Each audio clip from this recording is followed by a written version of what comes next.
Maranam karunam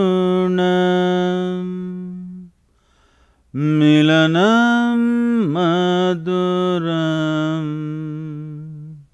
smaranam karunam kalavashadiha sakalam karunam samayadipate akilam karunam. Good evening. Good evening, everyone. So I'd like to say what a pleasure it is to be with you again. I caught you in India. Yes, we caught each other in India, and before that had the opportunity years ago to have a dialogue at the synagogue. It is remarkable everything you have done in the interim, as it was everything you had done before. I was listening to the parade of influentials, and all I want to say is it's much more impressive to be among the most influential people in India, because there are only about 15 Jews, but there are a billion Indians. So to be among the 50 most influential people in India really is an achievement worth noting. What strikes me, and the first thing that I want to ask you about before I get into specifics, is the enormous range of the things that you are both passionate about and influence, that go from, even though all the source may be internal, but they're very much about the world, about the environment, about human flourishing, about poverty, about all the, what we think of as social causes, and therefore in some sense external, but primarily, of course, your life is about the internal life. So can you tell us how it is, first, that you have such a range, and second, is there anything that you say no to? Well, I have no many passions. My passion is very one-pointed. My passion is for life and everything related to life. Till now, I've not done anything not related to life. So, it's very unifocus, just life. When you handle life, there are many aspects. Different people are engaged with life in different ways, so inevitably you get engaged with all that. Do I say no to anything? Time and resource makes me say no to many things. Unfortunately, I would not like to say no to anything, but time and resources make you say no to many things that you would like to do. What would you like to do?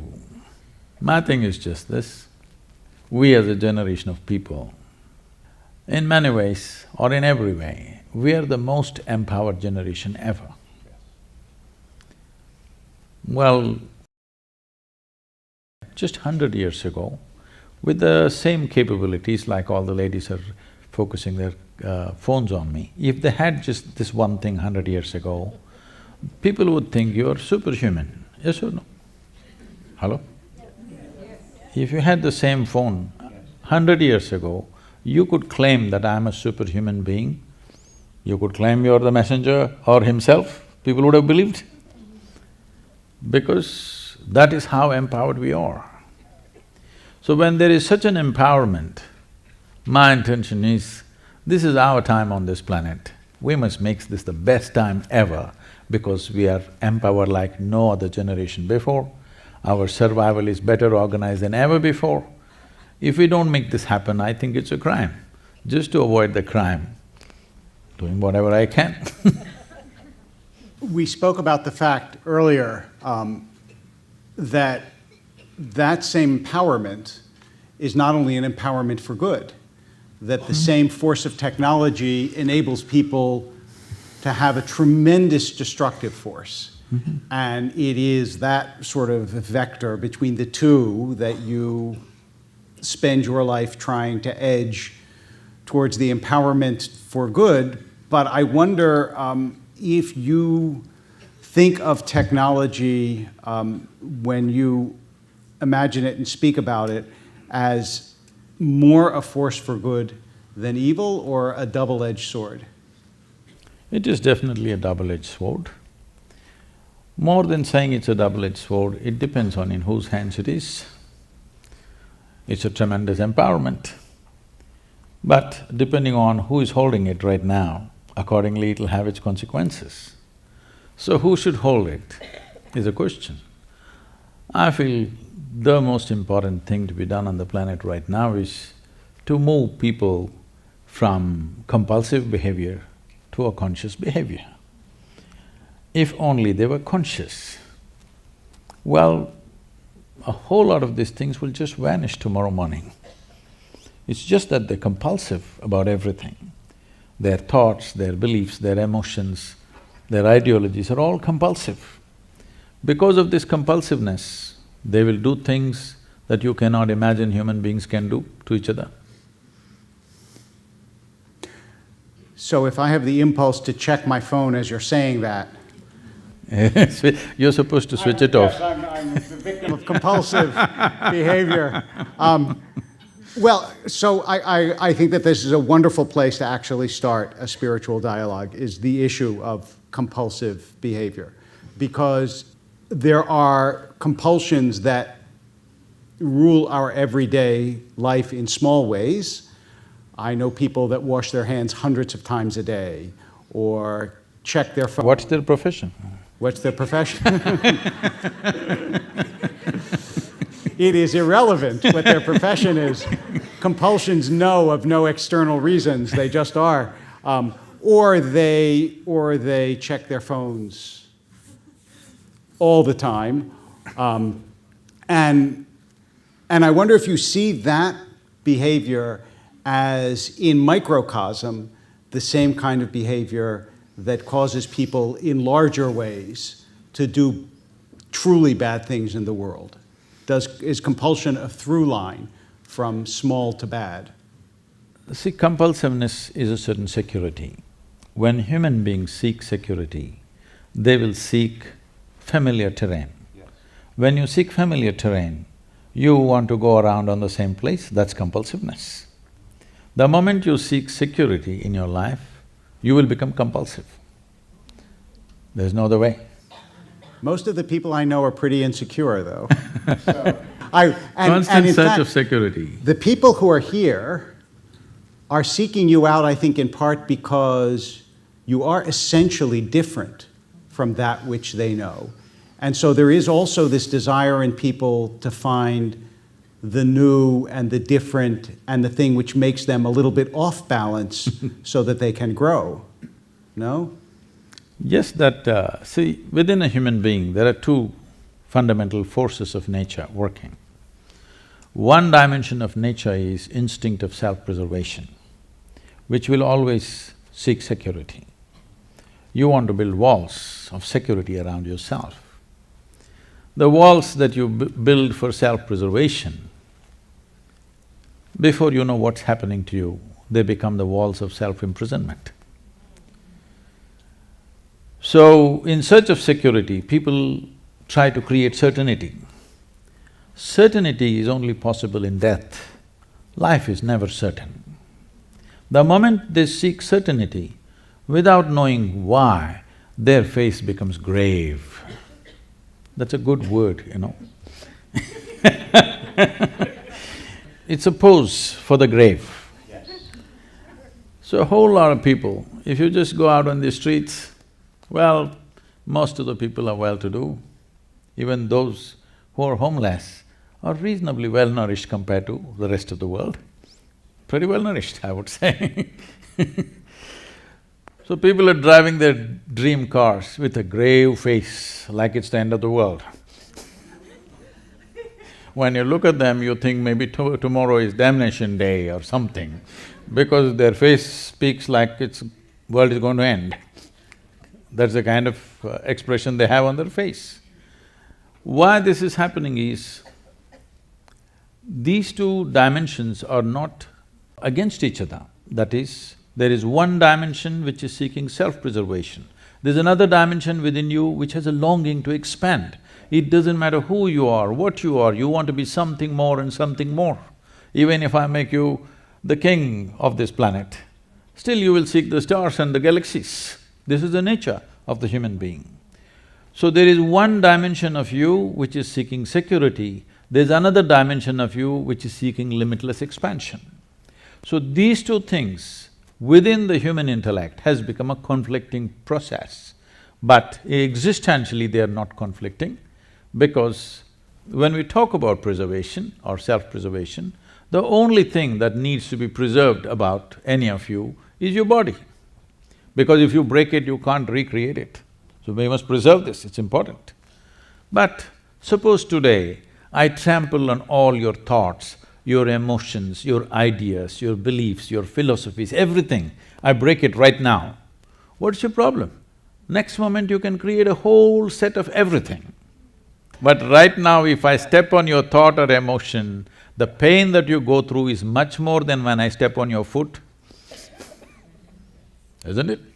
And that is because your identity has become so physical. You have turned your thoughts and emotions, everything like physical existence. Now, everything in you wants to build a wall, not just physical self-preservation, you want to preserve your thought, you want to preserve your emotion. You could as well be in the grave, I'm saying. You'll be pretty well preserved. You could have gone to Egypt. You know, some of them are preserved for 1,000 years. So preservation is only for the physicality, we have to protect this body, there is no other way. But why should your thought, emotion, ideologies, beliefs need to be protected? Every day if they're trampled down, tomorrow you can come with a fresh set of everything, isn't it so? But no, we have made such investments. But one of the ways, and this goes back to the beginning of what you were saying about the grave, one of the ways that you play with such ideas is through laughter. That I think a grave guru would be a contradiction in terms. In fact, the Irish poet Yeats said the worst thing about some men is when they're not drunk, they're sober. And if you are too serious and you don't have that playful aspect, I think it is harder to change the way you think and look at the world, and I don't want to miss that part of the way you presented it, because the lightness and the not lack of seriousness, but lack of grave unhumor is part of the way I think that we expand ourselves and don't stay in one place. See, laughter is not something that you develop as an attitude. It's just that if you… I'm sorry. Oh no, I just think you're making my point. It is just that if you look at life without any prejudice, you can't help laughing at it.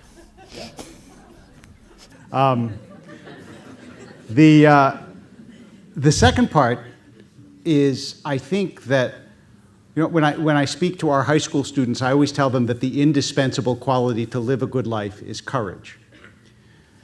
Because what you're describing actually takes a lot of courage. It's not easy to be able to change your ideas. It's not easy to be able to change the pattern of your life, and you have to have a certain amount of courage to allow someone to trample on your ideas, because fear is a very powerful motivator in that drive to self-preservation. See, we have given lots of significance to various psychological modes and moods that our intelligence takes. We can call it fear, we can call it courage, we can call it love, we can call it hate, but it is just different shades that your mind takes at different times. All this is only because it is in constant compulsive reaction to something around you. In reaction, if somebody is nice to you, you fall in love with them. If somebody is nasty to you, you hate them. Like this, in reaction, so many things are happening. This is a psychological and social phenomena. This is not an existential reality. Love is not an existential No, reality. it is what's happening within you, it's your emotion. What is it? Give me an existential reality that doesn't happen within you. Well, life is. You're alive right now, this is existential. Well, it's pretty in you, though, the life, right? I mean, I don't know, the modes of life, the only thing that I have a problem with in the way you said it is you said it's just the way your mind. And it seems to me that… Let me put it that this love way. is a profound reality in people's lives, as is thought or learning or all these things that may seem transient but are in fact, I think, deeply rooted in the human experience. Let me come to that. So it's like this. If your body becomes pleasant, we call this health. You want it? Yes. Hello? Yes. If it becomes very pleasant, we call it pleasure. You want it? Yes. I got a bigger yes for that than health. If your mind becomes pleasant, we call this peace. If it becomes very pleasant, we call it joy. If your emotions become pleasant, we call it love. If it becomes very pleasant, we call it compassion. If your very life energies become pleasant, we call this blissfulness. If it becomes very pleasant, we call it ecstasy. If your surroundings become pleasant, we call this success. Only for success, only to make the surroundings pleasant, there is a challenge because you need the cooperation of all the forces which are here. But to make my body pleasant, mind pleasant, emotion pleasant and energies pleasant is 100% my business. But right now, what is entirely your business, you're trying to handle it like a social phenomena, so it looks so complicated and all the problems associated with it. But actually, you being peaceful, you being loving, you being joyful, every human experience happens from within you. Whether it happens with external stimuli or its own self-start, this is the question. What I'm asking you is, you remember, maybe you don't, you're still a young man. See, that was pleasant. So, if you had a car in 1950s, you would park it on the slope and in the morning you need two people to push the car. Later on in 60s, crank start, you need one more person to help you. Today everything is self-start, you have a remote which starts your car these days. Now you're driving a car which doesn't even start, it just goes.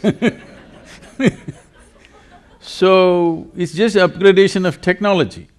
So I'm saying, would you like your peacefulness, your joyfulness, your love, your blissfulness, your ecstasy be on self-start or push-start? This is something you have to make up your mind on. So, I'm gonna summarize back to you and you tell me if I understood what I heard.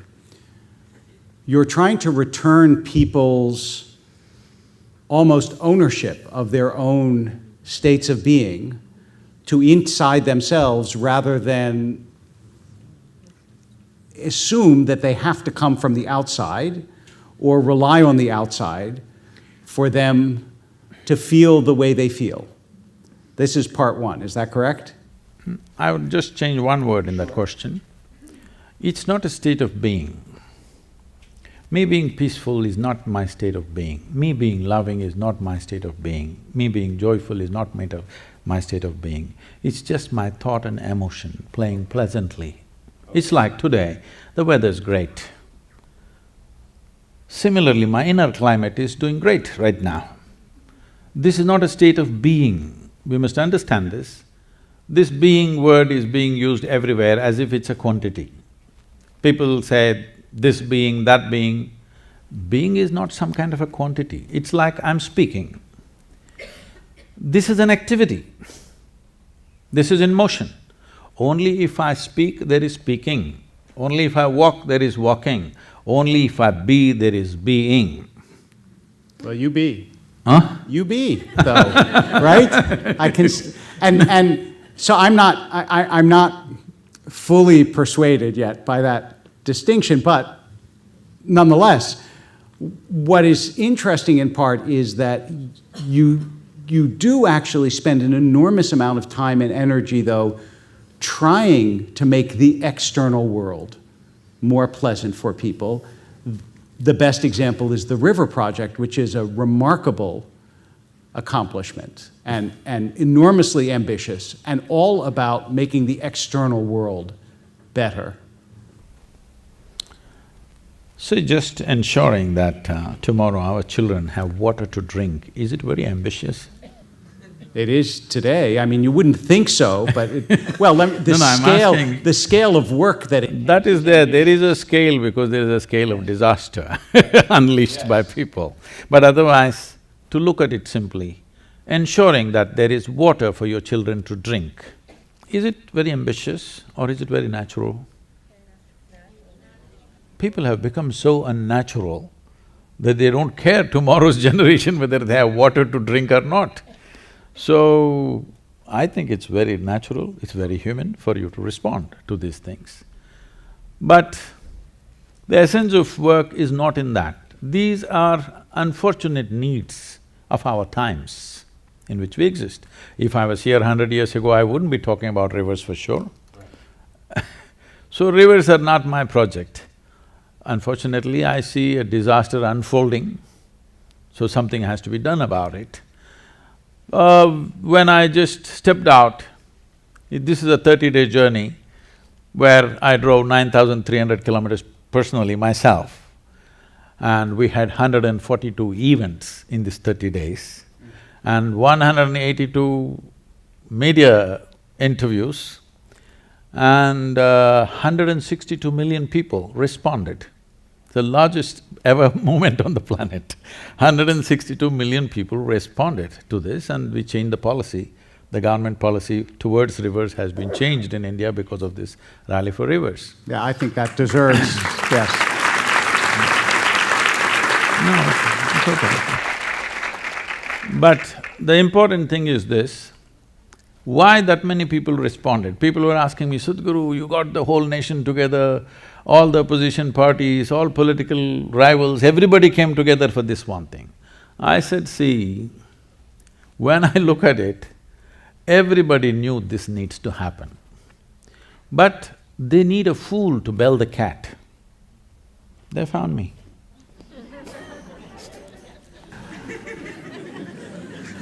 How is your message, your essential message about life and how to change your life and how to improve your life different in different places? Do you go to Beverly Hills and see a different need than you see in a tribal village in India? No, not at all. They would like to think they're different, but they're not. They just complicate simple things. If I go to a tribal village, directly those ladies will just come and tell me what's their problem. If I come to Beverly Hills, they go round and round and round, take 3 days to tell me what's the problem.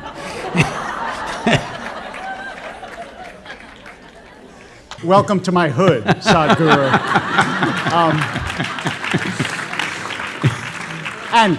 And how do you…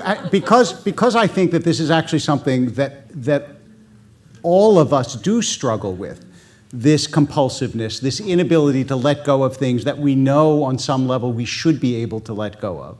How do you advise us or help us to let go of those things that we know are almost haunting us sometimes? So let us understand the fundamentals of compulsiveness, where it comes from. See, everything that's physical in this universe, from a single atom to the cosmic nature of things, everything that's physical is naturally in cyclical motion. In atom, things going around. In the cosmos, it's going around, solar system is going around. Our own bodies are cycles. We are born out of the cycles of our mother's bodies. So, the moment you're identified with the physicality of who you are cyclical in nature.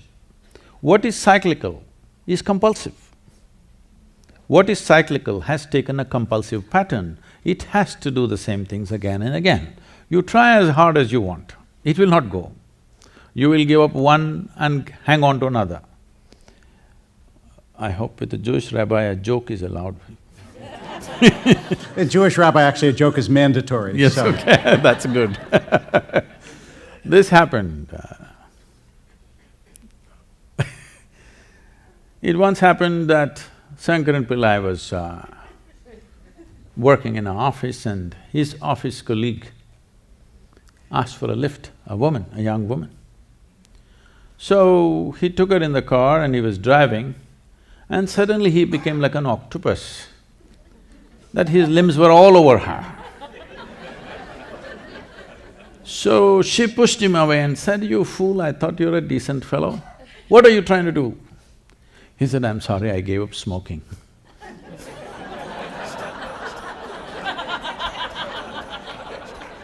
So, if you try to beat compulsiveness with force, you will switch from one cycle to another cycle, another cycle to another cycle. It keeps happening. Fundamental thing is this, you are so strongly identified with your own physical nature, inevitably you will be cyclical, do whatever you want. So this is why what spiritual means is that your experience of life becomes… something within you becomes larger than your physicality. Physicality includes your thought and emotion. This is… Yes, no, I mean, what I was going to say, two things. First of all, I think when people talk about whether they're religious or not religious, I actually don't believe that's the distinction. The distinction between people are materialists and non-materialists. That is, those who believe that non-material things are real and spiritual realities are real. And the reason that I bring this up in part is because I know that one of the things we had talked about addressing is the question of mysticism. And it seems to me that both our traditions share a belief that the world that you can see and touch and feel is not all there is. And just now, as I understood you, you were appealing to the non-physical parts of ourselves as a sort of antidote to the over-reliance on the physical part of cyclical compulsiveness. See, it's not a question of… Just say yes to one of my questions. Tell me right, you got it right, Rabbi. I'm working here. Yes, but…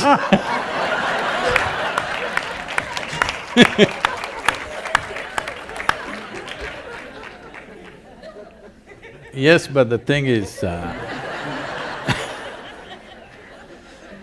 it's not something that we have to believe in. See, none of us were born like this as we are. We came like this, we became like this. This is just accumulation of the food that we've eaten, or it's just a piece of the planet. Most people don't get this point till you bury them. Even that in Los Angeles I feel is difficult because I heard they're being buried in a concrete vault.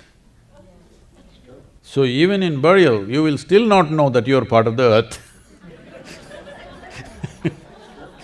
So this is something that you gathered. Anything that you gather, at the most you can claim is yours. You cannot claim it's me. I can say, this glass of water is my glass of water.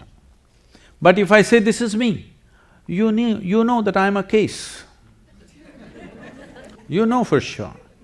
So if you say this is my body, yes, it is right now, till we bury you. But if you say this is me, you're a case. Your only comfort is everybody around you is a case.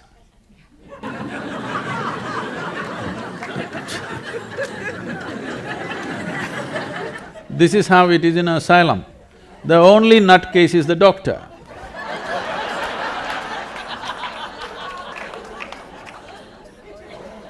How do you shift that perspective, though? How do you learn to see yourself as continuous with everyone and everything? So it's like this. I'm agreeing with that. We're good, we're good. See, this is my body, that's your body, distinctly separate, at least right now. Till both of us are buried, till then, this is my body, that's your body, very clear. This is my mind and that's your mind, very clear. But there is no such thing as my life and your life. There's no such thing. This is like, I'm sure at some stage in your life, when you were in school at least, you blew some soap bubbles, huh? So that's my bubble, this is your bubble. Poop, it goes. There is no such thing as this is my air and this is your air. This is a living cosmos. You captured some, I captured some. How significant a life you become. When I say significance, not how significant you are in the society or in the world. It's not about that. As a life you become significant because you have captured that much of life which overwhelms the puniness of your own mind and physical body. Within you, the life that you've captured is a larger dimension than the body that you have gathered and the information that you gathered in the form of your mind. When the life that you are is bigger than your mind and your body, no teaching is needed.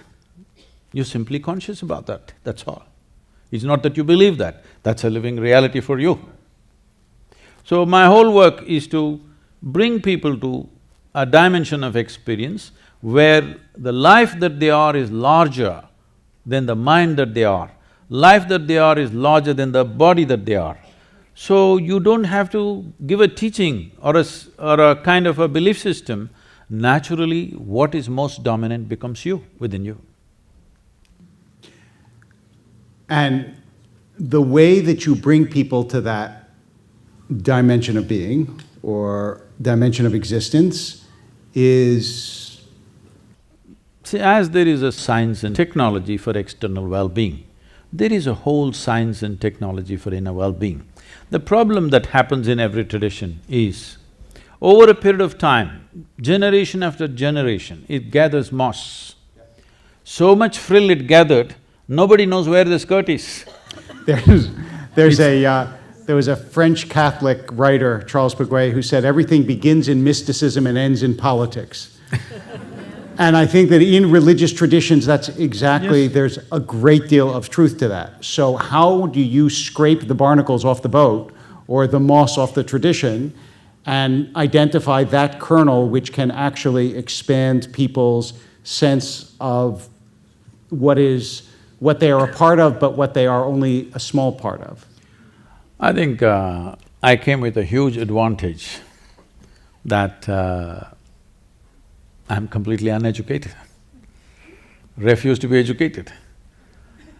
Why I'm saying this is, it is not easy to remain uneducated. Because from the moment you're born, the moment somebody sees a child, all the adults want to pounce upon the child, wanting to teach something that's not worked in their life. Parents, teachers, every kind of people. The moment they see a child, they want to teach the child something. It's very clear. When you look at the child, the exuberance and the joy that the child has and the adults are the way they are, obviously it's not worked for them, whatever they know. But they want to teach it to the child. So I refused this one influence on me. I just remained as I was, uninfluenced by parents, teachers, society, religion around me, politics around me. I kept myself away from that. If you keep yourself away from identifying yourself with just about anything around you, anything, including your genetics, your society, religion, politics, economics, whatever is happening around you, if you're not identified with anything, it is natural for human intelligence to find its way. Nobody has to teach anybody anything. If you just make sure children don't get identified with you, hello? That you don't want that, you want them identified with you. Because it's your legacy, it's not a new life, it's your legacy. You want to live after you're dead. You want them to be just like you in so many different ways. If you don't have this problem, if you leave them alone, just nurture them so that they're not influenced by anything, you will see the world will be full of mystics. I'm not persuaded. First of all, okay, there are three things that you said that I'm not completely persuaded of. One is that you never learned anything. When you say you're uneducated, you spoke a language, you knew your neighborhood that you lived in, you learned how to eat and what foods to make, you learned lots of things from the people around you. There's no way you could have survived had you not learned. That's one. Wait, I'm not done. Number two, I want you to know that when I had a child, I didn't want to teach her the ways that I was that didn't work for me. I rather wanted to teach her the joy that I found in the world and the beauty. And I teach her poetry, and I teach her wonder, and I think a lot of what I teach her expands her. I'm sure I've taught her some things that she would say, gee, I wish you hadn't taught me that. But I really do believe that most parents want to teach their children not the things that didn't work for them, but rather the things that they found in the world that are extraordinary and wonderful. No, I did not mean didn't work in that sense. See, the only thing about the adults or the parents is, the only qualification you have is you landed here a few years earlier, Yes. all right? Nothing else. Hello? Isn't that so? Yes. You just came here a little early. So what do you know? You know a few survival tricks that the child does not know. If you want to teach them business, you want to teach them how to survive in the world, fine, you know better than them, of course. But as life, the reason why everybody loves a child is because child is a better life than the adult, in every way. Just as life, maybe he doesn't have your intellect, maybe he's not accumulated the nonsense that you've accumulated, maybe he does not know how to survive in the world, but as a life, he is far more exuberant and alive than you are. That is why it doesn't matter whose child, when you see a child, you light up, because it's life. Even the grave-faced people get ignited, all right? You know? So, when I say teaching children something that did not work in their life, it is not that your survival tricks did not work, obviously they worked for you, that's what you want to teach, because you're concerned about the child's survival, all right? You're concerned, what will happen to him, this is the only thing. See, when people have children, they only have moments of joy, rest of the time it's only anxiety, what will happen, what will happen, what will happen. Yes, because it's all about survival. So if you even… I'm trying to look at this comprehensively, even if you just examine the prayers on the planet, this says everything about the adults. 95% of the prayers on the planet are just about, dear God, give me this, give me that, save me, protect me. Does it sound like survival or divine expansion? Maybe even 5% is there. 95% is only save me, protect me, give me this, give me that, isn't it? This is all survival process, outsourced.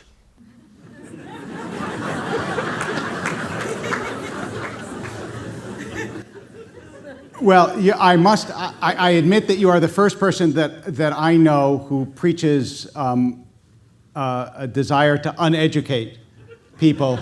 And I understand what you're saying, that there is a pure life to a baby, but I don't believe that pure lifedness can exist in an adult the same way it does in a child. I said the same way that it does in a child. No, look, you're a man, in all seriousness, you're a man who has political savvy, you've written books, you travel and speak. There is a certain sophistication to your lack of sophistication that I think is quite right. That seems to be pretty clear. I'm not suggesting, oh, you're just like everybody else. But I also think that maybe you are overplaying the extent to which No, let me civilization, make this clear. I civilization understand is a bad idea. No, no. I think it's usually a pretty good idea, often. No. Civilization is organization of basic human intent, just an organized structure. But organization can also get suffocating for the growth No question. of an individual life. Yes. When you are 5 years of age, let's say, when all of you were 5 years of age, how joyful, exuberant and alive you were, and how you are today, though for all of you I can see life has worked out very well, better than you would have imagined for many of you. In spite of that, compared to how you were 5 years of age and today how you are, has it gone down or not? See, I want you to understand, with age, only physical agility can go down, aliveness need not go down. Hello? So are you trying to die in installments? That's all I'm asking you.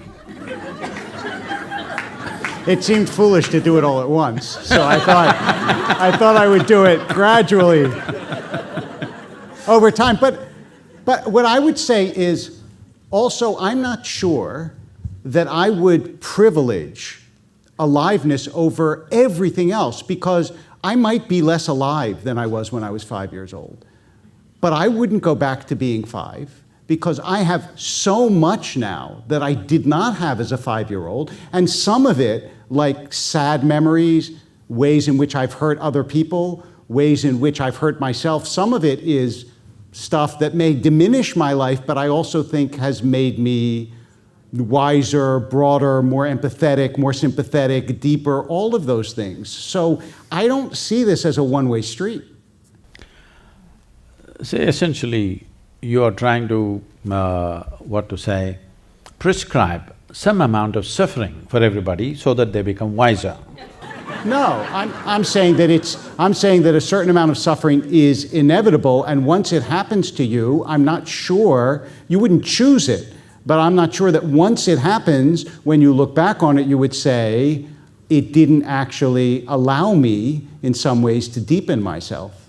I don't think that that's unfamiliar to your religious tradition. It certainly isn't to mine. No, I was just about to clarify that. When I said I came with an advantage, I did not belong to any tradition as such. I did not identify with any tradition, nor they could put me into any tradition. This is all I did. I did not identify myself with anything. Just to tell you to what extent.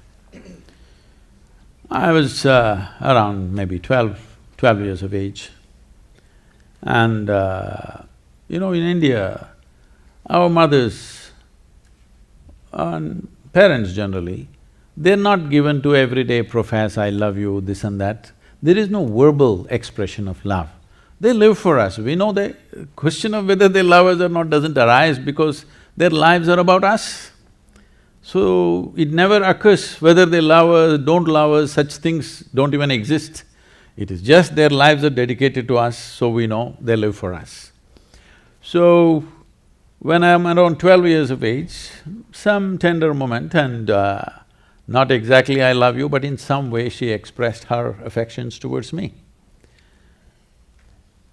I'm in that mode at that time, struggling, that I made sure that I don't belong anywhere, but at the same time I'm extremely involved with everything. So I just asked… it was a natural question for me. I asked her, suppose I was born in the next house, would you still feel this way about me? She just teared up. I didn't know what I said wrong. I thought I just asked a question. But somehow she just teared up and went away. And after 10 minutes she came back and she did something very strange. She came and touched my feet and she was all in tears. I didn't know what to say. I said, what did I do wrong? I just asked a question. But when I look back later on, when things changed within myself, I saw that she saw the point, she got it in such a profound way, because it is true that her affections are simply because I am her son, not as a life, not as just another being. If I was somebody else, she wouldn't feel the same way. When she realized that, she just kind of, an expansion is also cracking up, The eggshell has to crack for something new to come out. So, I just kept… See, if your intelligence is not aligned or associated or identified with anything, it is natural for human intelligence to seek relentlessly. Seeking relentlessly means without any purpose. See, the difference between… because you mentioned the word mysticism, the difference between mysticism and other ways of doing things is, everybody is trying to find something. A scientist is trying to find something. Somebody who's walking the street right now is trying to find something of their own needs. Every human being, every animal is trying to find something, maybe food, maybe shelter, maybe whatever.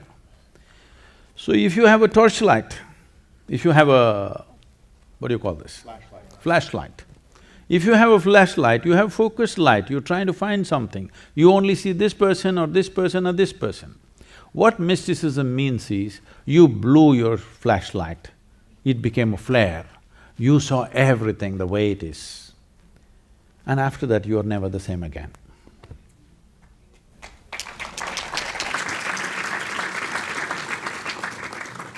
Some people in the group, to hear you, have sent up some questions, and I'd like to ask you some of the questions that were… many of which touch on themes that we have talked about. We talked about death. Do you believe… I know you don't like the word… I do, I will die. That there is an afterlife? Oh, okay. I thought you were going to ask me whether I will die or not. I will. Not, God willing, for a long time.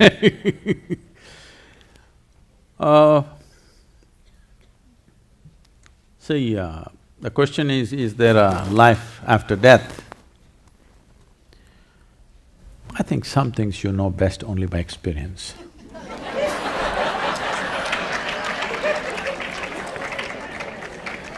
But we've already gone through this.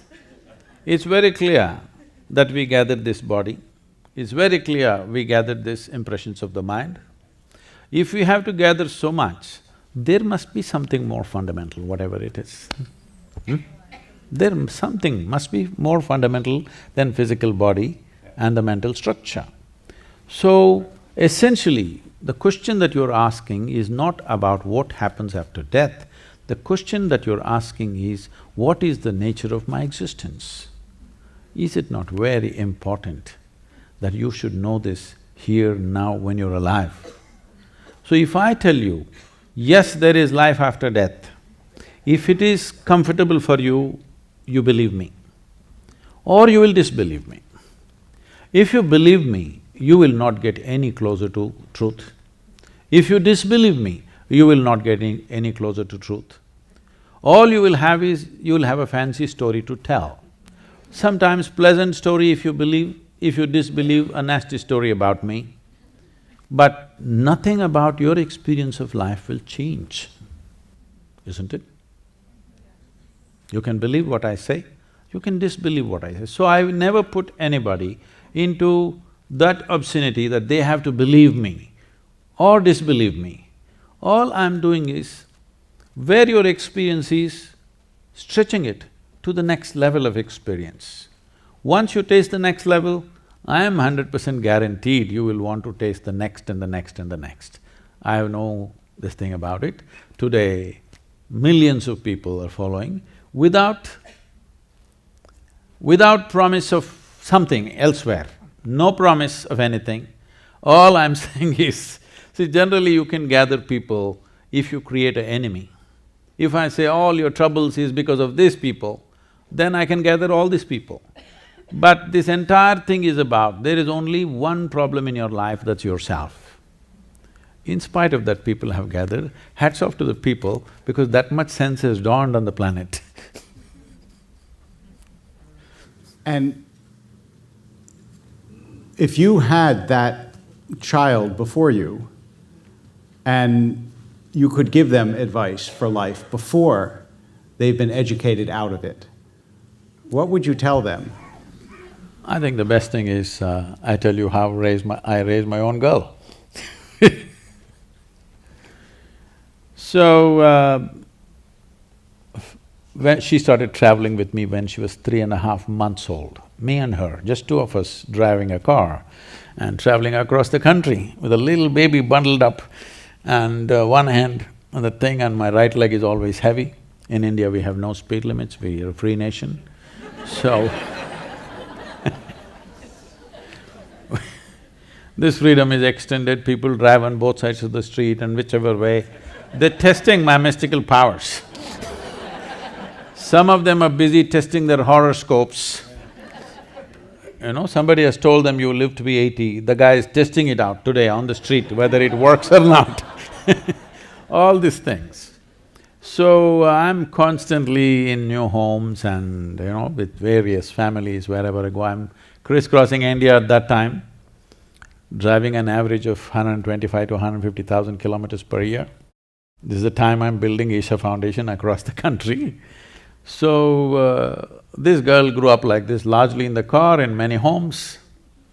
So then I saw adults were so interested in teaching her something. If the child… they see the child, A, B, C, 1, 2, 3, Mary had a little lamb, they will start. I said, nobody will teach her anything. No ABC, no 1, 2, 3, no Mary had a little lamb. Then they said, this girl won't even know how many fingers she has. I said, I don't care whether she knows how many fingers she has or not, as long as she knows how to use them. She thinks this is a million, what's my problem? She knows how to use them.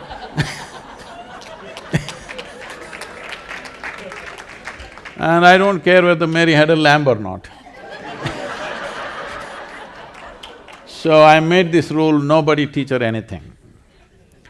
So, this girl, see, this is the beautiful thing about children, when you don't teach them anything, they're just wanting to drink life.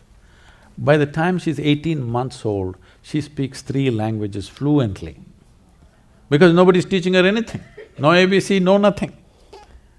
And by the time she's 4.5 years of age, I've actually checked this, she remembers over 800 names of people, adults, and she thinks they're all her friends. She just sits down and making phone calls after phone calls to all of them and having long conversations with them. Because she doesn't know that she's a child and they're adult, she thinks they're all her friends. So she grew up like this. I wouldn't have sent her to school, but my schedules went crazy. So I put her to a school where there's very little of schooling. So, she's around 12, 13 years of age. Something happened in the school that was disturbing for her. She came home and she was a bit disturbed. She came up to me and said, you're teaching everybody so many things, you're not telling me anything. I said, well, I'm not known to do things unsolicited. Now that you've come, let us see, sit down here. And I said, this is all, it's very simple. Don't look up to anybody. She looked at me like this, saying, what about you, kind of thing. I said, especially me. If you look up to me, you'll miss the whole point. All you will do is maybe make a photograph of me and nail me to the wall. You have to see me as I am. If you see me as I am, there is much for you. If you look up to me, you'll miss the whole point. And don't look down on anybody. Don't look up to anybody, don't look down on anybody, this is all. Then you will see life just the way it is. If you see life just the way it is, you will navigate your way absolutely effortlessly. At the age of 15, I took her out of school and she went into classical dance. Now she's a well-known dancer in India, very no education. That's a time when, all her friends in school, somebody is going to Harvard, somebody is going to Stanford, all this. She said, I want to do law in Harvard. I said, see, just don't go by this, I'll take you around a journey. So I traveled, I took her to Oxford, Cambridge, Harvard, MIT, West Virginia University, Stanford University. I said, see, this is what you got. Just spend time. And then I took her to this very traditional dance school.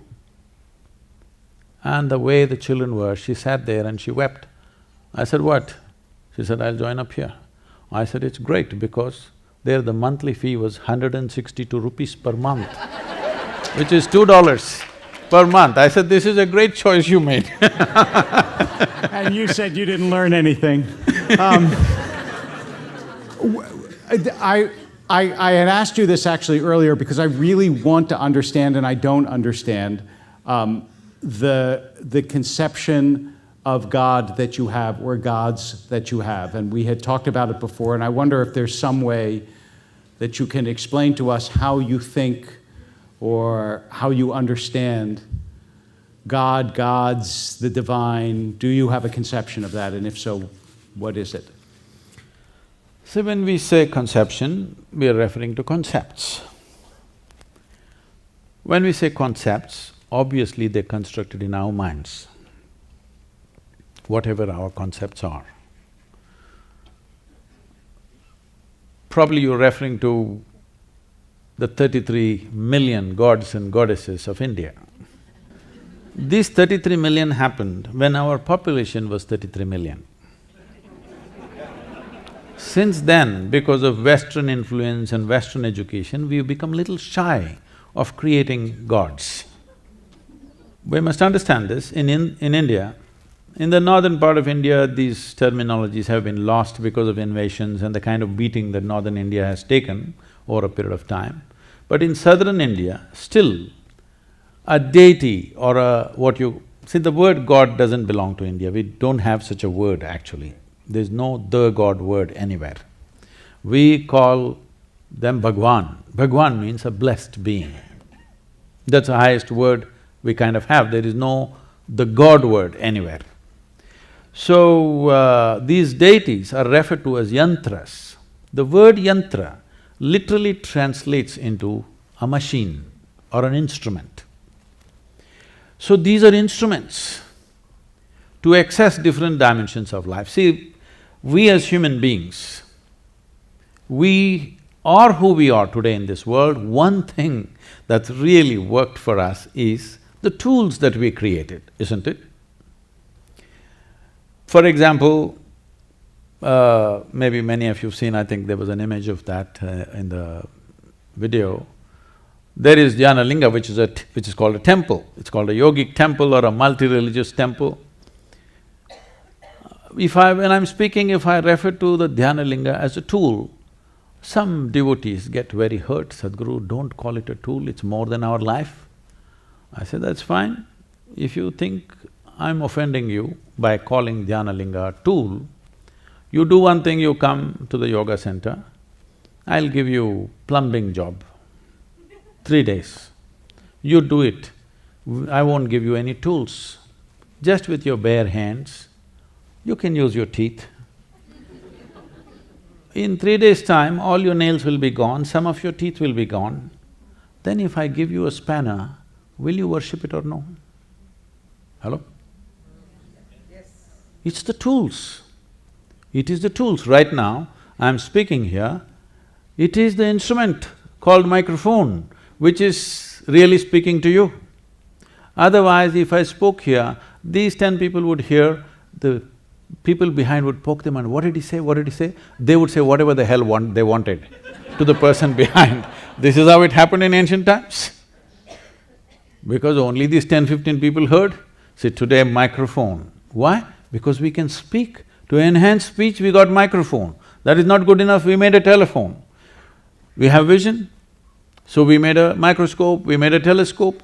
Because we can walk, we made a bicycle, we made a car, we made an airplane, we made all kinds of things. If you were made like a tree, rooted to one place, would you have thought of a bicycle, I'm asking? No. Because every instrument or every machine that we have created is only an extension of our existing faculties. We have not created anything absolutely new. Everything is just an extension of our existing faculties. So the deities are like this, they're made for different purposes. For every kind of purpose in life, there is one deity. So if you want money, there's one deity. If you want power, there's another deity. You want knowledge, there's another deity. You want love, there's another deity. You want to be fearless, there's another deity. Like this for everything. Just to cap that, you've heard of Ramanujam, have you? No, the mathematician? There was a movie about him. Yeah. I saw that movie here in Los Angeles, I think. You know Ramanujam? So Ramanujam is late 19th century and early 20th century, 1911 or 1912, he died, I think. He was born… Very young. Yes. He was born in Tamil Nadu, where we are, in the southern state. He started pouring out mathematics. He's a devotee of a particular female deity. And he started pouring out books and books of mathematics, no training of any kind. So some English professor identified this and sent him to England, Oxford, right? I think so. So he just poured out mathematics. To what extent means, in 1910, he wrote mathematics or the mathematical structures for black holes, describing black holes, when there was no concept of black hole in the scientific community.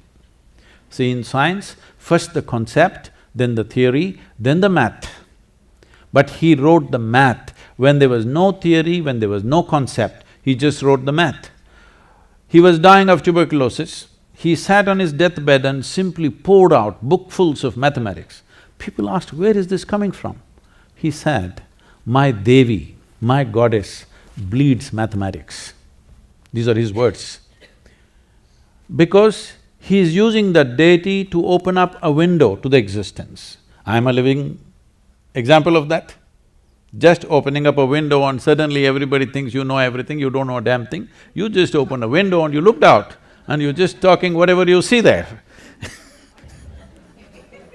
So these deities came up like this to serve different purposes of human life.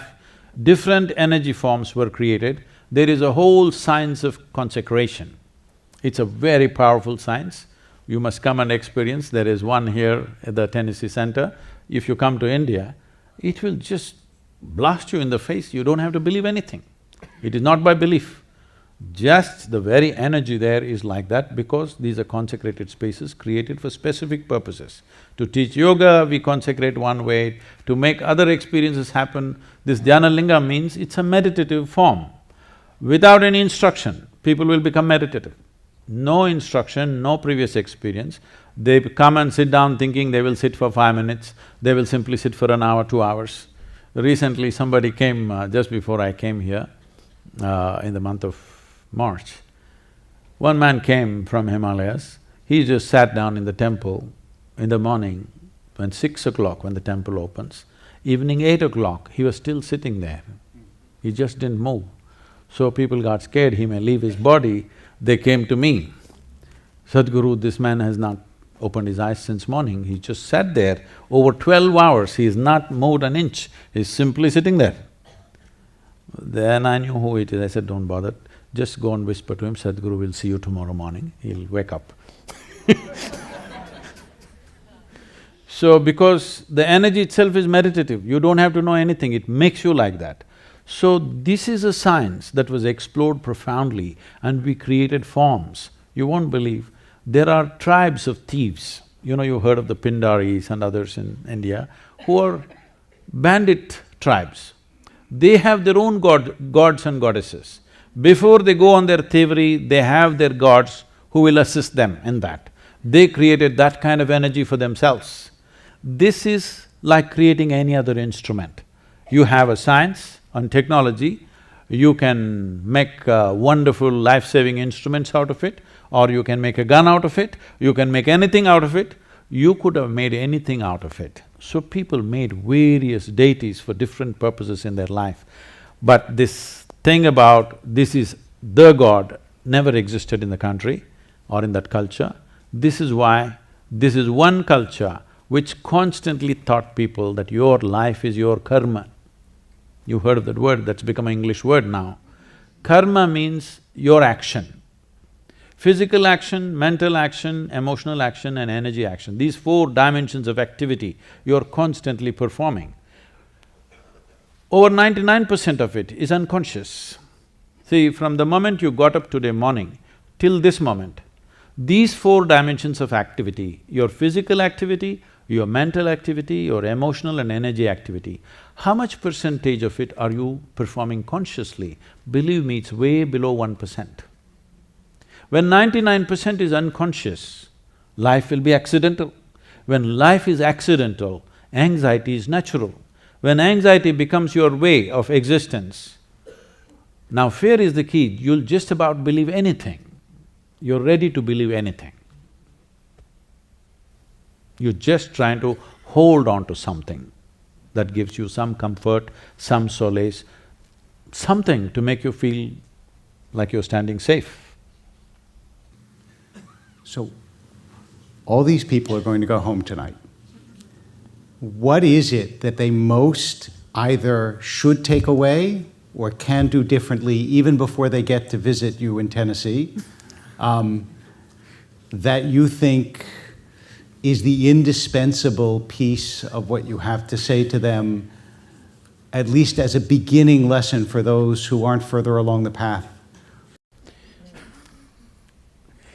There are two aspects to everything that I do. One is there is a spiritual dimension which can be transmitted in many different ways.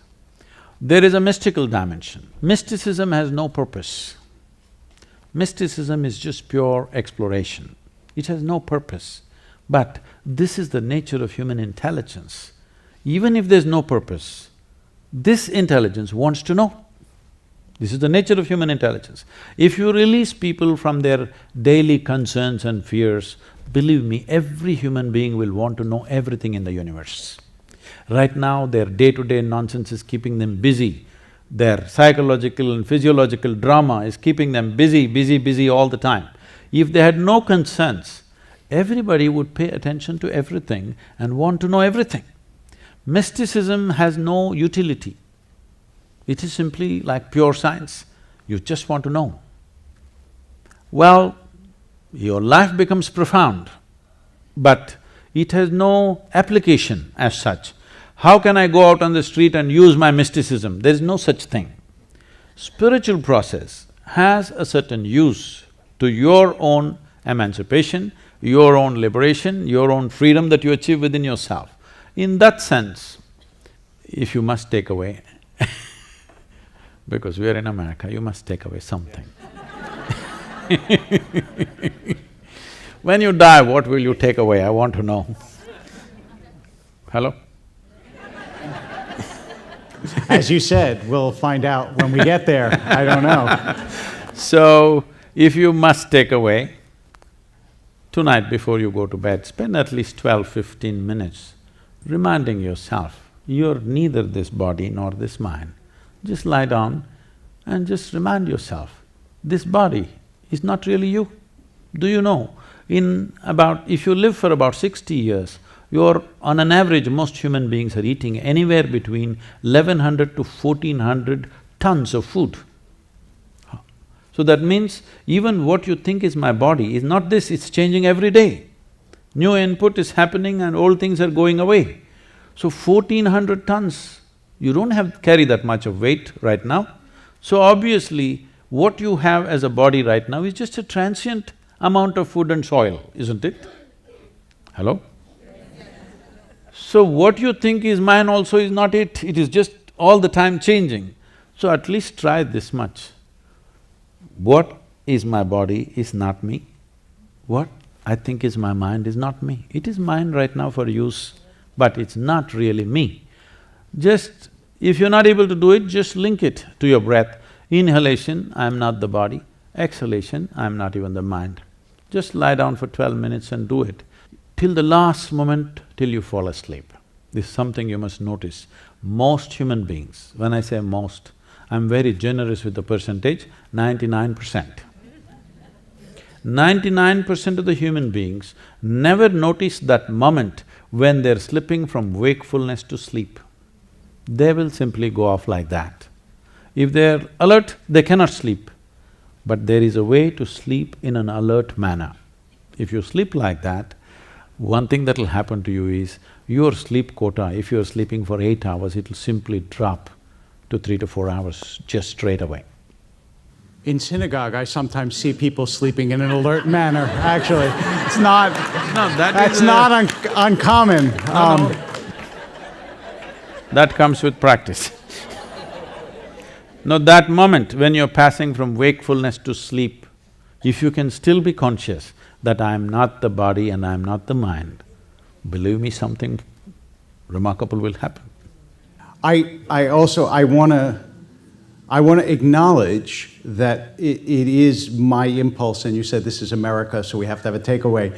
It is my impulse to ask you always what to do, and it is your way to talk not so much about the doing as it is about the larger perspective that you're trying to get to.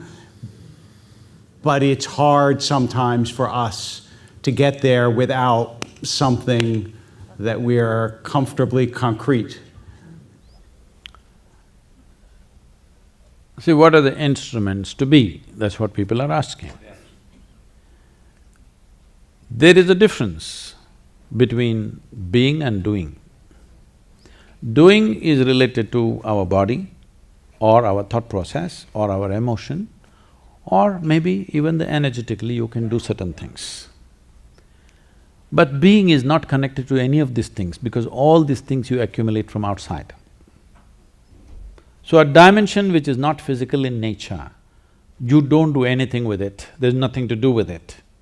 It is just that if you… in your awareness, in your consciousness, if what is you and what is not you, there is a little space between you and your body, between you and your mind. If a little space arises, suddenly this is the end of suffering in your life. Because you know only two kinds of suffering, physical suffering and mental suffering. Do you know any other kind of suffering? Hello? Even if you're an expert in the field, still you don't know any other kind of suffering, isn't it? Physical and mental. Once there's a little space between you and the body and you and the mind, this is the end of suffering. Only when there is no fear of suffering will you naturally want to walk full stride, wanting to know every dimension of life. When there is fear of suffering, you walk half steps. You only want to do what is safe. And there is nothing safe in this world except dying. Life, anything can happen. And on that beautiful note, we want to thank our guest, Sadhguru,